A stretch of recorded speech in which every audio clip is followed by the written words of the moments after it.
আর্যাবর্ত বর্ণনামের যে অংশটুকু পড়া হয়েছে সেখান থেকে আমরা আর্যাবর্ত দেশের প্রাকৃতিক সৌন্দর্য এবং জনজীবন সম্পর্কে অনেকটাই জেনেছি।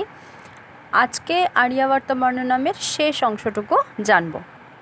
দেখো, यत्र सौराज्यरञ्जित मनसः सकल समृद्धि वर्धित महोत्सव परम्परारम्भ निर्भराः। यत्र অর্থাৎ যেখানে, এখানে আর্যাবর্ত দেশকে বোঝানো হয়েছে, অর্থাৎ সেই আর্যাবর্ত দেশে সৌরাজ্য রঞ্জিত মনসহ, সৌরাজ্য অর্থাৎ শোভন রাজ্য বা সুশাসিত রাজ্য, সেই সুশাসনের ফলে রঞ্জিত মনসহ, রঞ্জিত মানে প্রসন্ন বা তৃপ্ত, মনসহ মানে মন, অর্থাৎ সুশাসনের ফলে প্রসন্ন মন বা মানসিকতা। সকল সমৃদ্ধি বর্ধিত মহোৎসব পরম্পরারম্ভ নির্ভরাः। সকল সমৃদ্ধি বর্ধিত, সকল সমৃদ্ধিতে বর্ধিত বা বৃদ্ধিপ্রাপ্ত, মহোৎসব পরম্পরা মহোৎসবের প্রথা মেনে, পরম্পরা অর্থাৎ নিয়মসম্মতভাবে, আরম্ভ নির্ভরাः অর্থাৎ কাজকর্মের উপর নির্ভরশীল। তাহলে সেই আর্যাবর্ত দেশ যেখানে সুশাসনের ফলে প্রসন্ন মানসিকতায় সকল সমৃদ্ধিতে বৃদ্ধিপ্রাপ্ত, মহোৎসবের পরম্পরা মেনে বা নিয়মসম্মতভাবে কাজকর্মের উপর নির্ভরশীল। সততমকুলিনং কুলিনাः প্রাপ্ত বিমানমপ্রাপ্ত বিমানভঙ্গাः কতিপয় বসু বিরাজিত মনেক বসবः সমুপহসন্তি স্বর্গবাসিনং জনং জনাः। সততমকুলিনং কুলিনাः, সততম মানে সর্বদা, কুলিনাः কুলীন এর একটি অর্থ হলো সৎ বংশজাত, অপর একটি অর্থ হলো পৃথিবীতে স্থিত। কু অর্থে পৃথিবী এবং লীন অর্থে স্থিত, মানে পৃথিবীতে রয়েছেন। তাহলে কুলীনাः অর্থাৎ সৎ বংশজাত বা পৃথিবীতে উপস্থিত মানুষেরা, অকুলীনং অর্থাৎ যারা পৃথিবীতে স্থিত নন, সেই অকুলীনদের বা কুলহীনদের।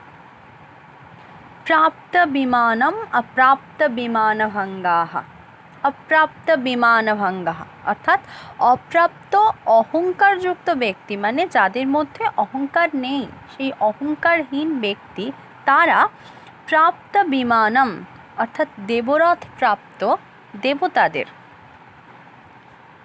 কতিপয় বসু বিরাজিত মনেক বসবः, কতিপয় বসু বিরাজিত, কতিপয় মানে কিছু, বসু, বসু অর্থে অষ্টবসুকে বোঝায়, আবার আরেকটি অর্থে বসু অর্থে অর্থ সম্পত্তিকেও বোঝায়। এই অষ্টবসু কে কে?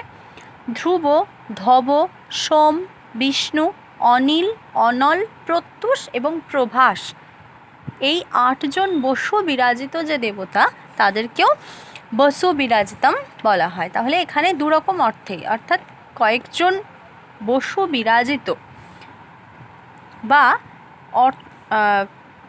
কিঞ্চিত অর্থ সম্পত্তির অধিকারীকে অনেক বসবঃ মানে বহু ধনশালী ব্যক্তিগণ, তারা এই স্বর্গবাসিনাম জনম অর্থাৎ স্বর্গবাসী দেবতাদেরকে সমুপহসন্তি সম্যকভাবে উপহাস করেন।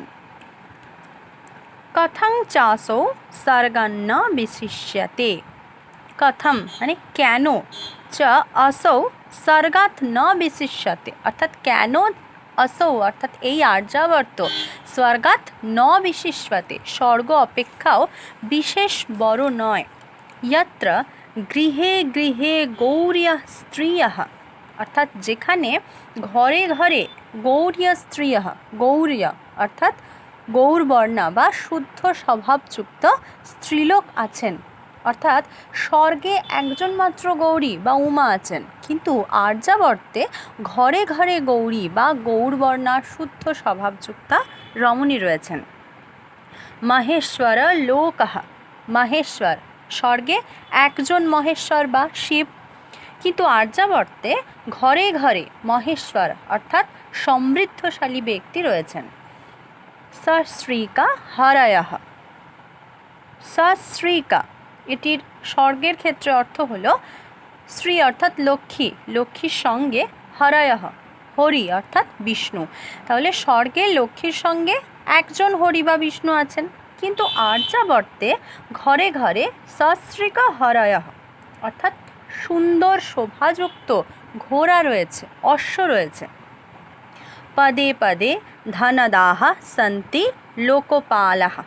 পদে পদে অর্থাৎ স্থানে স্থানে ধনদাহা ধন দানকারী, লোকপালা লোক রক্ষাকারীগণ রয়েছেন।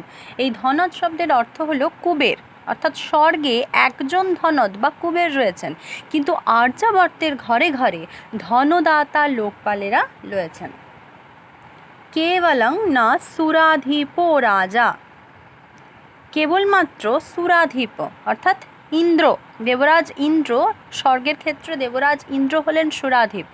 স্বর্গে যেমন সুরাধিপ বা দেবরাজ ইন্দ্র আছেন, তেমনি আর্যাবর্তে কিন্তু কেবলমাত্র এই সুরাধিপ বা সুরাপায়ী বা মদ্যপায়ী রাজাই নেই। ন চ বিনায়কঃ কশ্চিৎ, কোনো বিনায়কও নেই।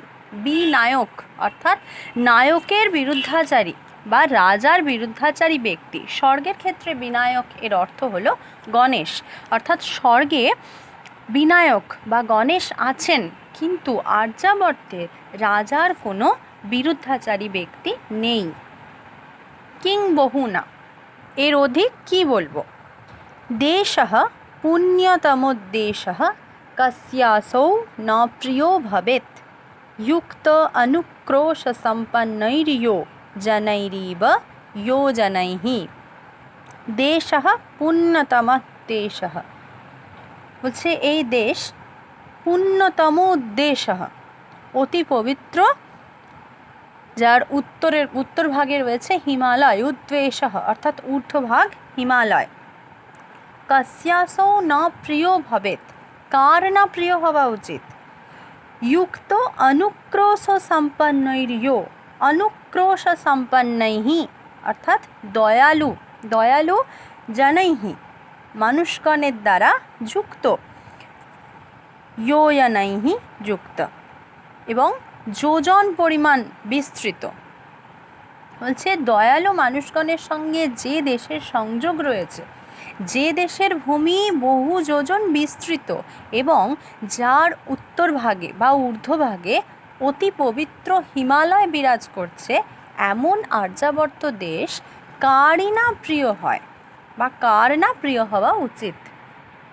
এখান থেকে যে যে প্রশ্নগুলি হতে পারে, প্রথম প্রশ্ন যত্র সৌরাজ্য রঞ্জিত মনসঃ, এখানে যত্র বলতে কোন দেশের কথা বলা হয়েছে। পরের প্রশ্ন কুলীন এই শব্দের অর্থ কী। 3 নম্বর আর্যাবর্তের কুলীন ব্যক্তিরা কাদের উপহাস করত। পরের প্রশ্ন স্বর্গে কারা বাস করেন। পরের প্রশ্ন কতজন বসু আছেন এবং তারা কারা। পরের প্রশ্ন ন চ বিনায়ক কশ্চিৎ, এই বিনায়ক শব্দের দুটি অর্থ কি কি। এবং শেষ প্রশ্ন সুরাধিপ এই শব্দটি এখানে কোন কোন অর্থে ব্যবহৃত হয়েছে।